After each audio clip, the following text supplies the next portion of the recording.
Hurmatli tadbirkorlar, mana sizlar bilan muntazam tarzda uchrashuvlar olib boryapmiz. Sizlarda bo'layotgan muammolar, takliflar bo'lsa, bugun sizlarni eshitamiz. Kimda kim qanaqa taklifimi, muammosimi, kredit olishdami, boshqa muammosi bo'lsa, bemalol murojaat qilishi mumkin. Kimda savol bo'lsa, murojaat qilinglar. Marhamat. Endi savol bor. Keling.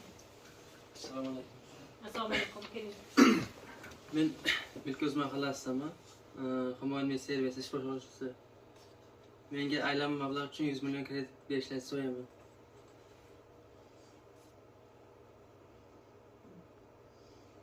Humoyin servis ish boshqaruvchisi. Siz 100 million so'm kredit kerak. Aylanma mablag' uchun. Aylanma mablag'larni to'ldirish uchun. Xo'p, siz bizga xodimlarimiz sizga hozir yozib beradi, qanaqa hujjatlar kerakligini. 100 million so'm bizlarda kreditimiz bor. 300 so'mlik sonli qarorga asosan ajratishimiz mumkin. Mana shu kreditimizdan sizga ajratamiz. Faqat siz tez orada bizlarga hujjatlaringizni taqdim etsangiz agar, Xo'p. masalangizni hal qilib beramiz. Xo'p.